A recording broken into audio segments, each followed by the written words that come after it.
Hi friends. आज हम लोग बात कर रहे हैं राउंड शोल्डर डिजीज़ की, जो एक फिज़िकल डिफ़ॉर्मिटीज़ है और कॉमनली बच्चे से लेकर के बड़ों तक में ये हो सकते हैं। मगर यदि यह कम उम्र में छोटे बच्चों के साथ स्टार्ट हो जाए तो इससे बच्चे तो इफ़ेक्टेड होते ही हैं। उसका पोस्चर जो है वो जैसे जैसे बड़ा होता है वैसे वैसे उसमें डिफ़िकल्टीज़ और आती चली जाती हैं।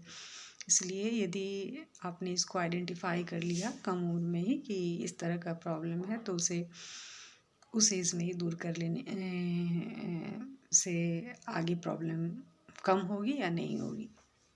अब सबसे पहले जानें कि यह होता किस लिए है। आप लोगों ने देखा होगा बहुत सारे लोगों को कि उनका जो शोल्डर होता है वो फॉरवर्ड डायरेक्शन में कर्व्ड हो जाता है। एक प्रेशर डेवलप पड़ता है उसके बैक पे और जो शोल्डर है वो राउंड शोल्डर हो जाता है, आगे की तरफ झुक जाता है। इस तरह के जो कारण हैं उस कारण में सबसे पहला है हेरिडिटी। यदि माता पिता के पोस्चर में इस तरह की डिफॉर्मिटीज़ हैं तो बच्चे में बाय बर्थ भी वैसा मिल सकता है। उसका जो बोन शेप है वो उस तरह का होगा कि वो फॉरवर्ड डायरेक्शन में बेंड रहेगा। लेकिन यदि ऐसा नहीं है तब क्या होगा कि ऐसी स्थिति में जो हमारे चलने, हमारे खड़े होने या हमारे बैठने का पोस्चर यदि ठीक नहीं है तो भी यह प्रॉब्लम हमें हो सकता है।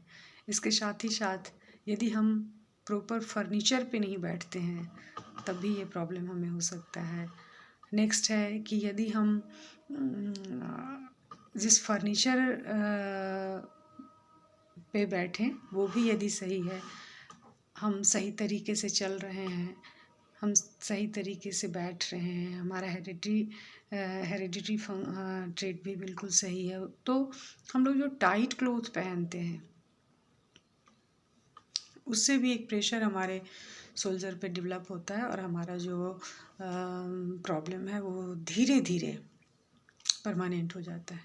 जो आपके उस कपड़े को पहनने से पहले नहीं था या कपड़े के पहनने के बाद टेम्पररी हुआ और यदि उसको हम दूर नहीं करते हैं तो धीरे धीरे यही जो क्वालिटी है वो क्या होगा, परमानेंट हो जाएगा। अब इसके साथ ही साथ फिर होता है कि हमारा जो एक हैबिट होता है अपने शोल्डर पे प्रेशर डेवलप कराने का, उससे भी ये फिज़िकल डिफ़ॉर्मिटीज़ पैदा हो जाती हैं।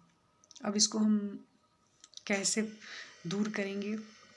तो इसको दूर करने के लिए सबसे पहले तो हमारे चलने, उठने, बैठने का तरीका सही होना चाहिए। टाइट कपड़े को अवॉइड करना चाहिए। इम्प्रॉपर फर्नीचर पे नहीं बैठना चाहिए और इसके साथ ही साथ कुछ एक्सरसाइज हमें ज़रूर करनी चाहिए। यदि ये आइडेंटिफाई हो गया कि आप में इस तरह का प्रॉब्लम है तो कुछ एक्सरसाइज है जो निश्चित हमें अपने डे टू डे लाइफ में लेना चाहिए और वो एक्सरसाइज बहुत कॉमन है जिसे आप कहीं भी बैठ कर के कर सकते हैं। जैसे आप अपने फिंगर टिप को अपने शोल्डर नेक के पास शोल्डर को टच कराएं और अपने जो एल्बो हैं उसको इंसर्कल करें क्लॉकवाइज एंड एंटी क्लॉकवाइज। यदि आप इसको 10 टाइम्स डेली कर लेते हैं तो भी वो आपकी इस प्रॉब्लम को सॉर्ट आउट करने के लिए पर्याप्त है। इसके साथ साथ आपका जो बैठने का पोजीशन हो वो हमेशा हॉरिजॉन्टल होना चाहिए और कुछ योगास हैं जो आपको करने चाहिए, जिसमें है चक्रासन है, धनुरासन है और देखिए उसका फ़ायदा आपको ज़रूर मिलेगा। तो अपने कपड़े पे भी ध्यान रखिए क्योंकि हमारा कपड़ा यदि बहुत लूज़ या बहुत टाइट होता है उससे भी हमें प्रॉब्लम होने लगते हैं। तो इस तरह से हम इस होने वाले प्रॉब्लम से बच सकते हैं। Thank you.